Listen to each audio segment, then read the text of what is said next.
All right, let's dive right in. Today, our explainer is zeroing in on an absolute bedrock of the utilities sector, Middlesex Water Company, ticker symbol MSX. But we aren't just going to skim the surface numbers here. No, we're putting this company to the test using the legendary investing frameworks of Warren Buffett, Peter Lynch, and Benjamin Graham. We want to figure out if this long-standing utility is a defensive powerhouse for your portfolio, or just a stagnant value trap. Okay, so here's our roadmap for the analysis. We're going to cover 1, the core business, 2, a current financial snapshot, 3, earnings and revenue trends, 4, a history of dividends, 5, infrastructure and strategic growth, and finally, 6, analyst forecasts and outlook. Let's get to it. Kicking things off with Section 1, the core business. These guys have been supplying water to New Jersey and Delaware since way back in 1897.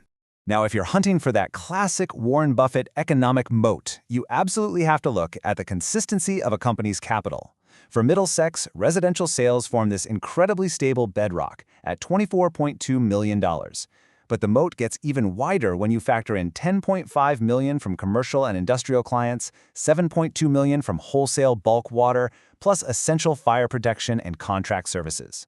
You see, this multifaceted regional monopoly provides exactly the kind of highly predictable owner earnings that fundamental investors dream of. Moving right along to Section 2, a current financial snapshot. Let's look at MSX by the numbers. Right out of the gate, the company holds a market capitalization of $1.07 billion. For you Benjamin Graham followers out there, this successfully checks the box for adequate size on the defensive investor checklist, which really helps insulate it from the wildest market volatility. As for the shares, the current price is sitting at $57.44. Over the past 52 weeks, the stock is traded in a pretty steady band between a low of $44.17 and a high of $62.18, basically showing us a gradual upward trend year-to-date. Valuation-wise, they're trading at a trailing price-to-earnings ratio of about 23.94, with a forward PE sitting right around 21.4. In Peter Lynch's terminology, MSX is your classic stalwart or slow grower. You definitely aren't buying this for hypergrowth. Instead, investors are willing to pay this slight premium multiple specifically for the defensive stability of regulated, recession-resistant earnings. All right, on to Section 3, earnings and revenue trends, where we'll unpack their Q1 2026 performance. What's really interesting here is when you contrast Q1 2026 with the previous year. We're seeing a really solid 10% operating revenue growth, jumping up to $48.7 million. Net income rose almost 12%, pushing diluted EPS up to 57 cents. This momentum was largely driven by wholesale demand and some highly strategic base rate increases. Honestly, it's a textbook example of management effectively translating regulated rate adjustments straight into bottom-line EPS growth. Let's shift gears to Section 4, a history of dividends. This is all about how they're rewarding their shareholders. 53. That is the number of consecutive years Middlesex Water has actually increased its dividend. Think about that for a second. Furthermore, they have paid uninterrupted cash dividends every single year since 1912. For a Benjamin Graham-style defensive investor, an uninterrupted dividend record of over a century, that is the ultimate green light when you're evaluating financial condition and earning stability. But it's really all about balance, right? You've got a healthy 2.51% current yield balanced beautifully against a highly sustainable 59.18% payout ratio. By keeping that payout ratio comfortably below 60%, management retains more than enough free cash flow to plow back into their infrastructure. And as we know, that reinvestment is exactly what drives the terminal value in any discounted cash flow valuation model. Which leads us perfectly into Section 5. Infrastructure and strategic growth, focusing heavily on capital expenditures and regulation.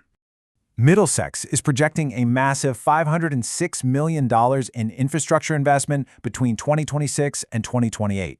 A huge driver of this capex is modernizing their surface water plants to filter out those pesky PFAS forever chemicals. Now, while this definitely requires significant capital and absolutely impacts their debt load and weighted average cost of capital, it's a core environmental mandate that regulators heavily support. So you might be wondering, how exactly does a $1 billion company pay for $500 million in upgrades? Well, it's through mechanisms like the Purchased Water Adjustment Clause from their 2025 New Jersey rate case. By legally negotiating rate increases to recover those heavy infrastructure costs, they lock in a regulated return on equity, which recently sat around 9%. That specific regulated ROE provides the exact type of earnings visibility that Warren Buffett looks for in a wide-moat business. But they aren't just maintaining the old pipes, they have a real mandate for strategic growth. Taking a look at recent moves, Tidewater Utilities acquired the Pinewood Acres water system, adding 360 new customers. Plus, they're injecting $10 million into local network upgrades in South Plainfield and Carteret. This dual approach, snapping up adjacent systems while fortifying their existing footprint, creates that steady, low-risk perpetual growth you absolutely need for a solid DCF valuation. Finally, wrapping up with Section 6, Analyst Forecasts and Outlook. Let's see what lies ahead for the stock. Looking at the broader annual picture, analysts expect total revenue to climb 10.15% to hit $214.45 million for fiscal year 2026. Along with that, EPS is forecasted to jump from $2.36 up to $2.58. If they can actually maintain this kind of double-digit earnings growth rate, it makes their current PE multiple look a whole lot more reasonable when you're crunching their Peter Lynch PEG ratio. Synthesizing all these street models, the current consensus rating sits at a buy with an average price target of $60 flat. From a valuation standpoint, this suggests a modest margin of safety from its current trading levels, offering some steady, intrinsic value upside right alongside that rock-solid dividend yield. So we've laid out the fundamentals for you. We've got a 120-year wide-moat history, a Graham-approved 5 decades of dividend increases, and aggressive, rate-supported infrastructure growth. Now it's up to you. Does Middlesex Water Company's profile as a defensive stalwart actually align with your own portfolio's utility strategy? Give it some thought. Until next time, keep analyzing the data.